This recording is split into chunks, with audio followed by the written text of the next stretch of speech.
Let's talk about one wonderful, great play, and as much as we can about philosophy, and that great play is the Eumenides of Aeschylus. Now, I'm not entirely sure how I should be pronouncing this name Aeschylus. That's how I've been accustomed to saying it. If I were reading it phonetically, I would probably say Aeschylus, Aeschylus, something like that. It's Aeschylus.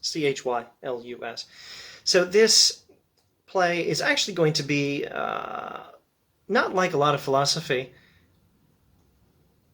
if what you expect from philosophy is questions and not answers. This play, I think, is best thought of as giving us an answer, and it's a heck of an answer. And before I talk about the answer, I'm going to do some other things like adjust the lighting and also talk about what happens in this play and some other things. Okay, so Aeschylus is one of the great tragic playwrights of ancient Greece. The background, the cultural background, is super important for understanding a play like this.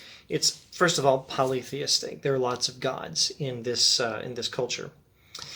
The muses are the goddesses of poetry and the arts, and they're normally pretty important in any cultural product of ancient Greece. But the most important thing to know about any cultural product in ancient Greece is Homer.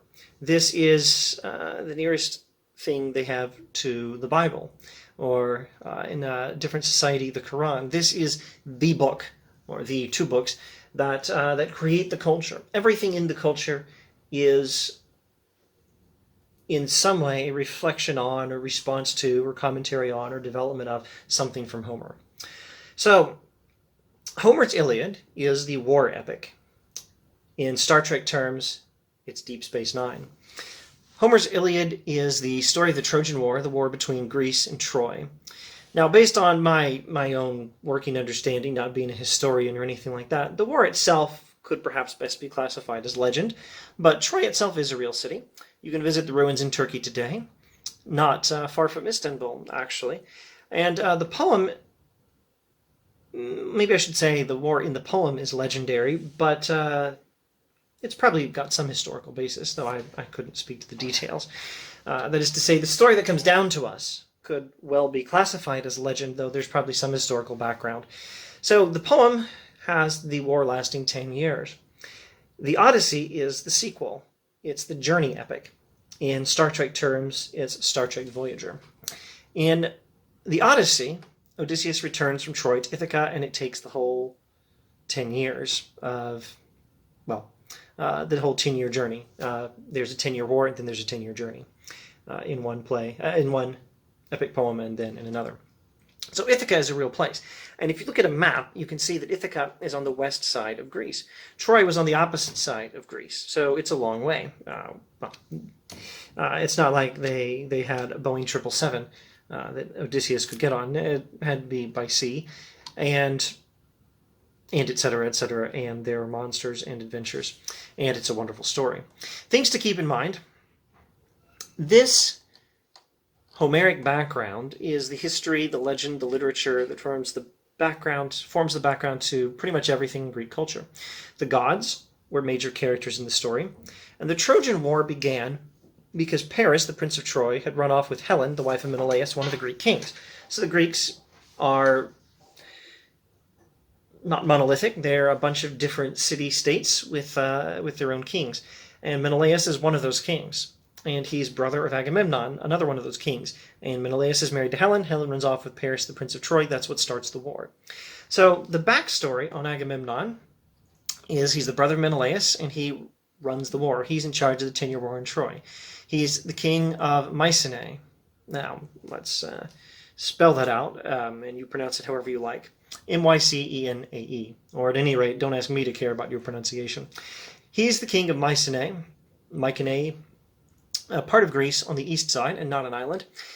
Now, Agamemnon had some problems with the gods at the beginning of the war. And in order to secure a favorable journey to Troy, which would require the cooperation of the gods, and incidentally a huge part of the story, the reason the war lasted 10 years, the reason Odysseus' journey lasted 10 years, is that the gods are not always on your side. The gods were split. Some of them were in favor of Troy, some of them were in favor of Greece, And it was the stalemate among the gods that made the war such a stalemate over all those years. And then Odysseus has friendly divine powers like Athena and less friendly divine powers. All right. In order to secure a favorable journey to Troy, Agamemnon had to sacrifice his daughter, Iphigenia. I guess I'll spell that one too. Iphegenia is the spelling I have. Agamemnon had to sacrifice his own daughter to secure the favorable journey to Troy to make the war a success. This was a political, military necessity.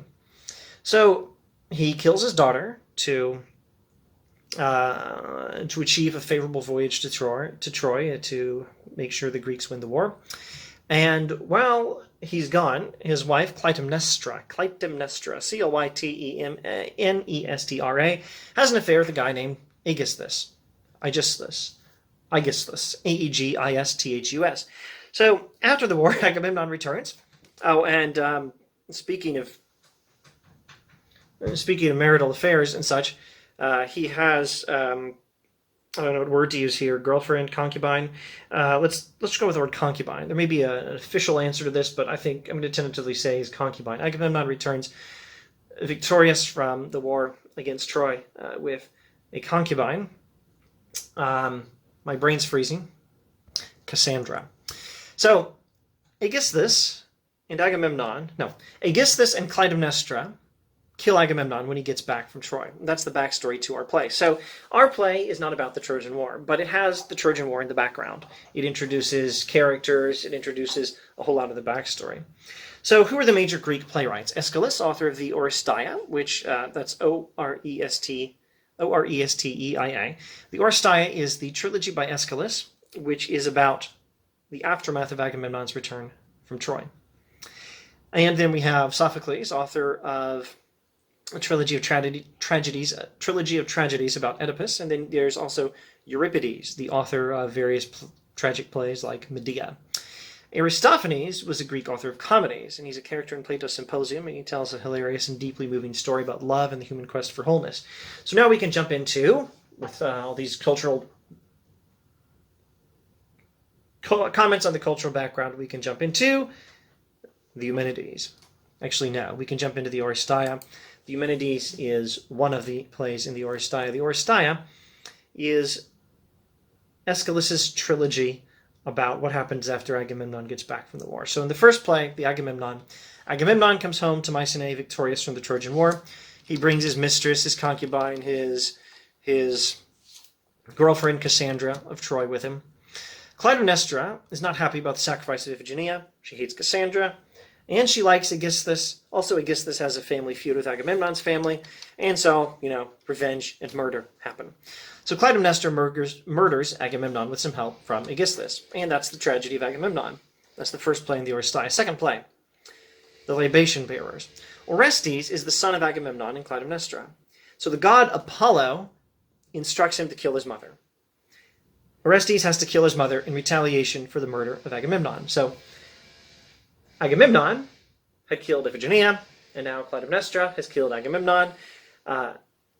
Agamemnon kills his daughter, his wife kills him, and now that wife, the mother of Orestes, the son of Clytemnestra and Agamemnon, kills Clytemnestra. Orestes kills Clytemnestra with some help from his surviving sister, Electra, in obedience to the instructions of the god Apollo.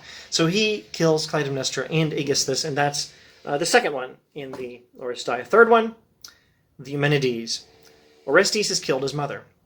Or maybe we should say he's murdered his mother. Should we use that word? That's a key question. The Furies think it was murder, at any rate. And who are the Furies? They are female goddesses of vengeance. They insist that Orestes die for what he has done. So, wow, look at what's happening. Look at all this sordid tale of murderous retaliation and death and destruction and this endless cycle of vengeance.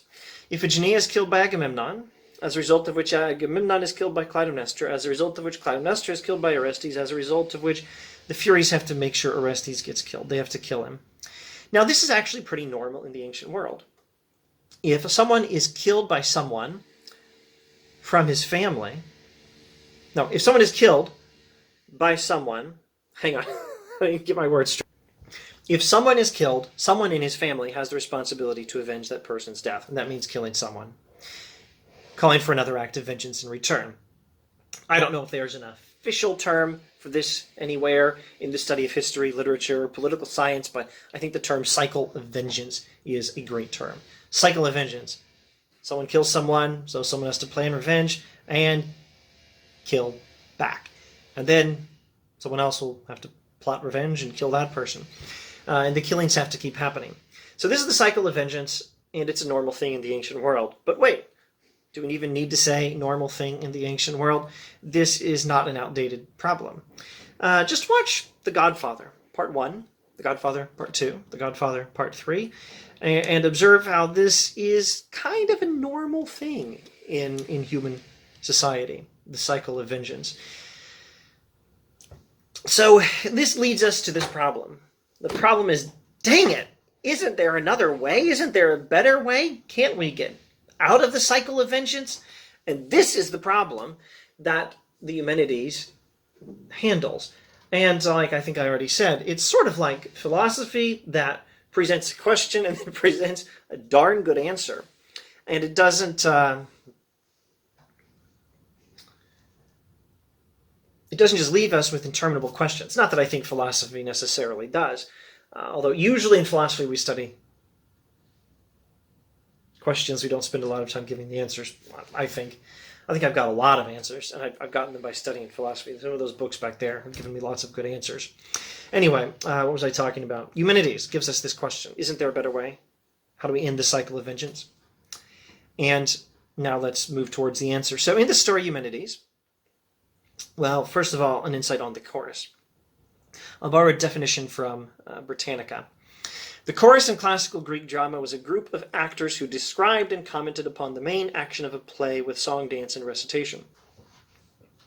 They're a group of actors. They're sort of part of the story, but they also add an important musical element, and they have an important role of telling us what's going on, almost like a narrator. They provide important commentary on what's going on in the story. Also keep in mind they're corporate. There's a group of characters who speak corporately as a group and provide commentary on what's going on and an important musical element. Usually I think they're not major characters, but they are in this play. And at any rate, they're very important in their commentary role. And ask a better scholar of Greek tragedy whether I should even say they're not usually main characters. They often are, perhaps. They certainly are here. Anyway, whether or not they're normally major characters or just with notable exceptions, I say often, I should say sometimes. Whether they are sometimes as notable exceptions main characters, but usually not, or whether you can't even say that. They provide an important commentary, an important musical element in Greek tragedy. Their commentary helps us understand what events are happening. A movie soundtrack in our day is not a perfect comparison to the Greek chorus. It's the best comparison I can come up with, however. So in this story, the Eumenides, the chorus is the Furies. Again, the Greek gods of vengeance, goddesses of vengeance, are the chorus. Now, they can also be called the Eumenides, and hence the name of the play, Eumenides. So the Furies. The Furies are hounding Orestes, chasing after him. They want to make sure he's dead. They'll kill him personally if no one helps. They have a thing for doing this sort of thing. They normally do it in a particular way, but more on that shortly. So in the first scene, we are at Delphi. That's where the Temple of Apollo is. So Apollo had instructed Orestes to kill Clytemnestra. So now he's fled to Apollo for help. The Furies have chased him here. He's looking for help from Apollo. You might see in English translation Loxias, Loxias, that's another name for Apollo. So Apollo shows up and tells Orestes, he's still got his back. I'm still helping you out, buddy. He delays the Furies, he makes them fall asleep, and he sends Orestes to Athens to have Athena sorted out. Athena, the goddess of wisdom, the goddess of Athens. Now Clytemnestra shows up, and if you're thinking, but wait, I thought she was dead, I'm confused. Yeah, she's dead, she's a ghost. She shows up as a ghost and urges the Furies to finish the job. She comments on her history with them, reminding that they helped her avenge Iphigenia. So in the backstory, where Clytemnestra had killed Agamemnon for his killing of Iphigenia, the Furies had been urging her to do it. So these are Greek goddesses of vengeance, and they drove Clytemnestra to murder her husband in retaliation for the killing of Iphigenia.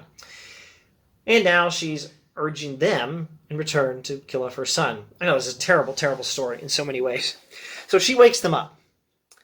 And Apollo had stepped out for a bit. He comes back and he talks to the Furies. They have an argument. He tells them to leave. He threatens them. They argue.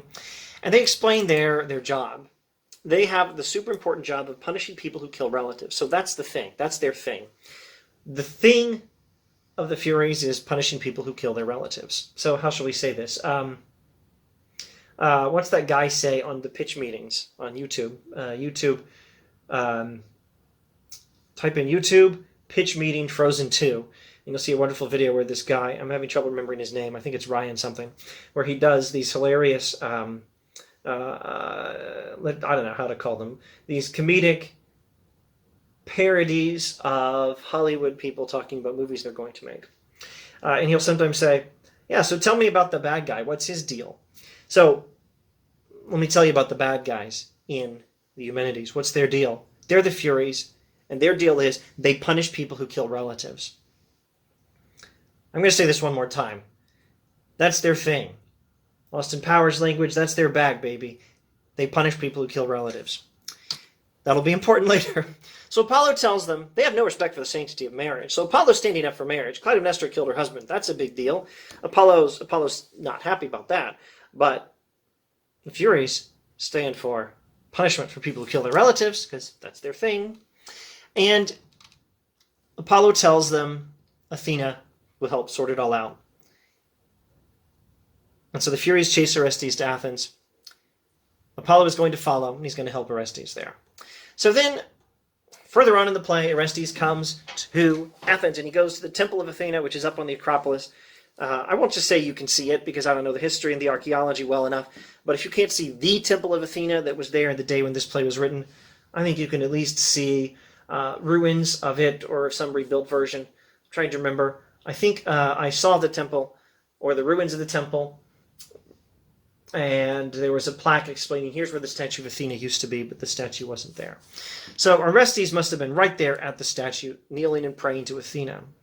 Check the text to see if it describes him kneeling. It probably does. If it doesn't say specifically, I think he'd pretty much have to be kneeling at the statue of Athena. Don't quote me on that, but probably. So Orestes comes to the temple of Athena, and he prays to Athena. He explains Apollo has sent him there, and he needs her help. The Furies arrive, and as usual, they're out to get him. Orestes acknowledges, actually, that his deed required some sort of atonement or cleansing. So don't misunderstand. We're not in this play portraying Orestes as someone who is said by one side to be a murderer of his mother and said by the other side to be completely innocent. No, he still killed someone. He killed his mother, and he had to make a lot of sacrifices to Apollo to atone for his sin. He did a serious, violent deed, and he had to offer sacrifices. He slaughtered some chickens or something, cows, I don't know. He had to offer sacrifices to Apollo to take care of the guilt for what he had done. I'm not entirely sure guilt is the right word here, but it's probably the best word I can come up with. I'm going to stick with it. I don't think it's a problem. Again, find a different kind of expert if you want further commentary on this. To deal with his guilt for killing his mother, Orestes has had to make sacrifices to Apollo. He's not saying, I never did anything wrong. He's saying, what I did has been taken care of because I offered these sacrifices. And the Furies tell him, I'll give my own paraphrase, they tell him, no way, dude. Apollo can't help you, and neither can Athena. You're guilty, and you're doomed. Doomed! You're doomed now, and you're doomed in the afterlife. We are committed to justice. Dang it, we are committed to justice, and we must punish people who murder their own relatives. Again, paraphrasing for the Furies, that's our thing. That's our bag, baby. That's what we do. That's our deal. We punish people who murder their own relatives. And Athena returns. And the Furies make their case against Orestes. And Athena, borrowing from some public domain translation on the internet, Athena says, 2 stand to plead. Only 1 have I heard. No, wait. 2 stand to plead. 1 only have I heard. The Furies make their case. And Athena's like, okay, there's 2 sides to this story. I need to hear the other side. And Athena is not going to render judgment without hearing both sides. The Furies agree they're going to let Athena make the decision. Orestes now overviews his case, and he agrees to let Athena decide. The Furies and Orestes have agreed to let Athena decide. She is the judge. Athena says she will choose some more judges, human judges, from the best people of Athens. Orestes will make his case to them, and he'll call his own advocate, his own, in terminology we use now, his own lawyer, his own legal representation. And this is how we're going to decide these cases of murder from now on. That's the plan. So Athena leaves. The Furies do a nice musical number. They sing about the terrible consequences of what would happen if Orestes wins this case. Athena returns with her jury of 12. And Apollo shows up. He plays the role of witness for the defense and a defense lawyer. The categories don't always match perfectly to contemporary courtrooms. So Apollo is Orestes' defense lawyer, and the courtroom drama begins. The accusers get to speak first. The Furies accuse Orestes.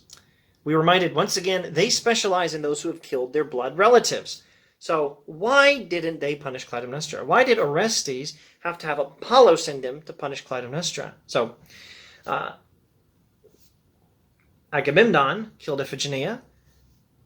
The Furies, because this is their deal, this is their thing, they drove Clytemnestra to murder Agamemnon, because Agamemnon had killed his blood relative, his daughter Iphigenia. So then why didn't the Furies have Orestes kill Clytemnestra and then let him go? Because that's not their thing. Their thing is to punish people who kill blood relatives. So they never tried to punish Clytemnestra for murdering Agamemnon.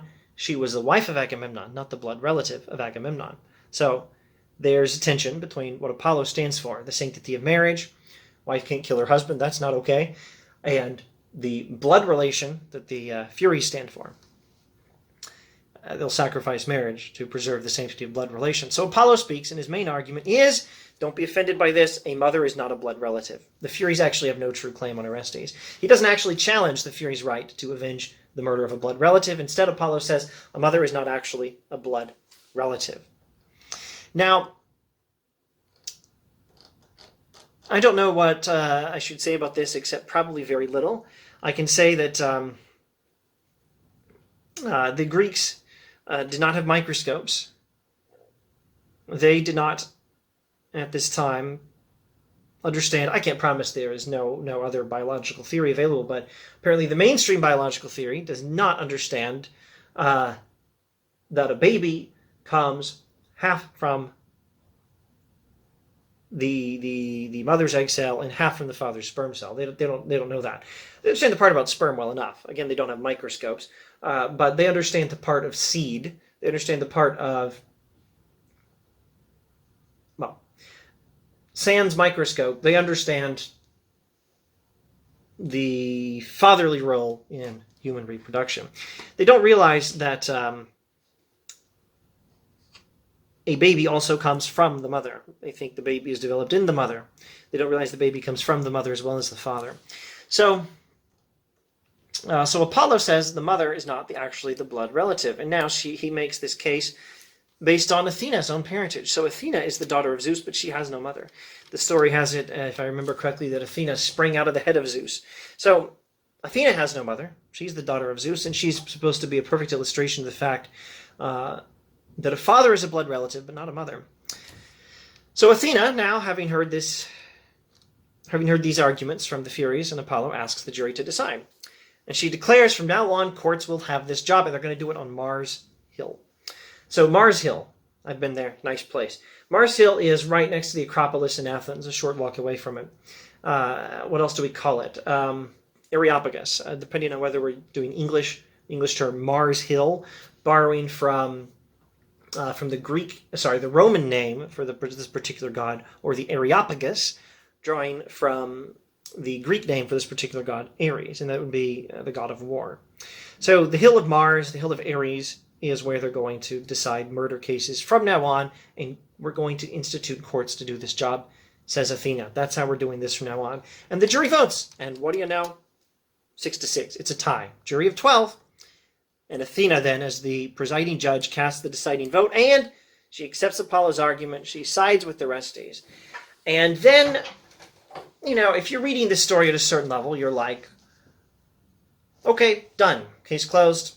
Good guy wins. Or complicated story.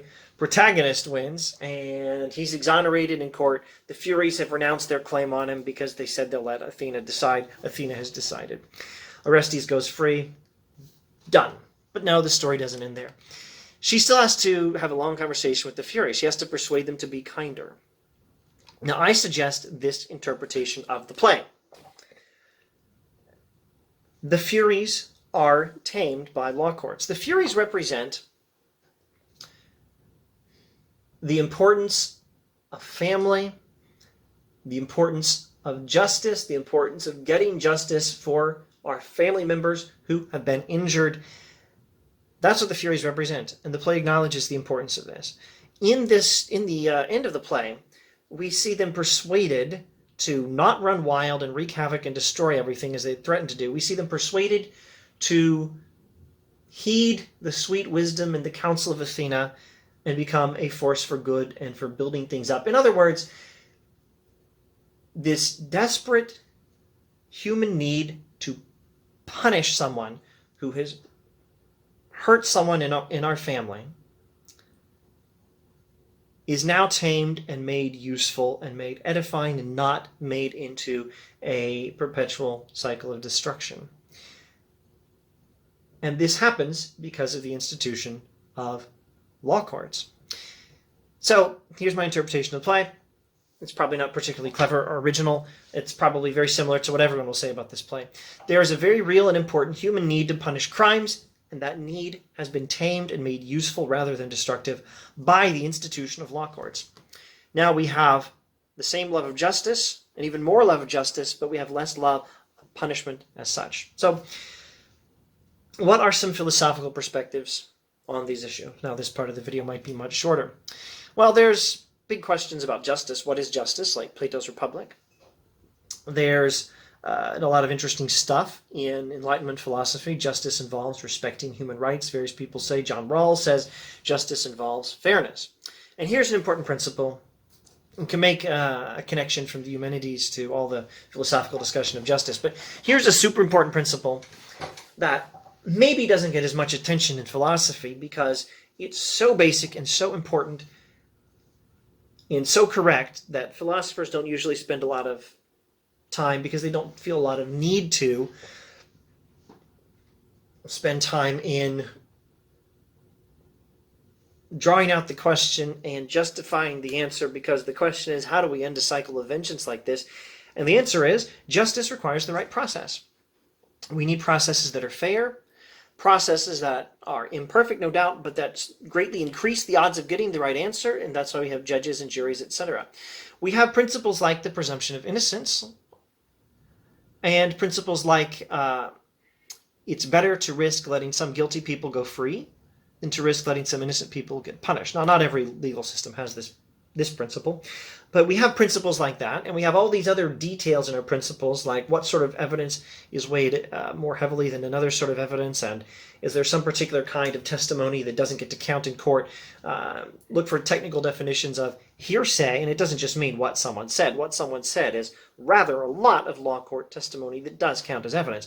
But some kinds of evidence are classified according to a technical definition of hearsay and are weighed less heavily or excluded, and the details vary between different legal systems. But all of this is working out the details of the process. Justice requires the right courtroom process. That's the answer to this cycle of vengeance issue. The Greeks seem to have developed their own systems using these processes, and this is largely the point of the play. The play is a mythical story about the origins of criminal justice processes in Athens, and I think that's the lesson we're supposed to learn from this play. So, let me think. What else shall I say about this? I think there's one connection in particular I need to comment on. Let me see if I can dig up some notes on the subject, because I'm quite sure I had notes on this. Now I don't see them in front of me. There we go. I knew this was supposed to be in my notes. I found it. John Locke in the Second Treatise of Government. This is maybe the most important philosophical connection I can make to this play. Not in terms of seeking wisdom, which this play is very much doing, but in terms of finding some perspective from the history of philosophy and saying, this perspective is developed in some detail here and it connects to this play. John Locke, in his book, The Second Treatise of Government, the reason we need government is that when people defend their own rights, they tend to do it with some bias. Justice easily becomes mere vengeance. Punishment is often out of proportion to the crime. And that's why we need government with things like neutral deciders between cases, between positions in a particular case, neutral deciders, and processes to increase the odds that we're getting the right answers. And to take that very important human need for justice for someone in our family who's been unjustly treated and turn it into something that helps to build society up rather than tear down everything. That does what the Furies do at the end of the play, where they become forces for good, forces for edification, and not these wild, ravening monsters bent on destruction. Forces not like all the endless murdering you see in movies like The Godfather, parts 1, 2, and 3. All right, one final observation. In Torah law, you can look up Exodus and Leviticus in the Bible here. We're given legal processes for dealing with the problem of the cycle of vengeance and for increasing fairness and accuracy in criminal justice. There are 2 or 3 witnesses needed to convict of a crime. Justice is proportional. Rich and poor are to be treated equally in court. And there's something called the city of refuge for someone who's being pursued by an avenger.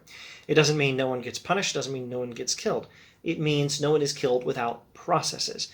And that finally is, and I will try to shut up, that finally is, I think, the point of this play.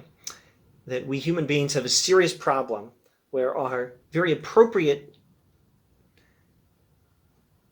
passionate, sometimes wild need for justice, particularly when someone has hurt us, or hurt our family, or hurt our group, our tribe. We have a problem where this very important need sometimes tends towards vengeance rather than justice, and destruction, and nothing edifying, and just perpetuates more and more blood. The solution is legal processes, and that is what tames the Furies, who I hesitate to say simply represent this human passion for justice for our families, but at any rate, they express it, they channel it, and they are driven by it to acts of mad, never-ending violence and destruction until they are tamed by legal processes, and then they build up society. And that's why we need fair courts, fair processes, etc., etc. I'm talking too much. If you've watched this far, thanks for watching. I think we're doing maybe Oedipus next time. See ya.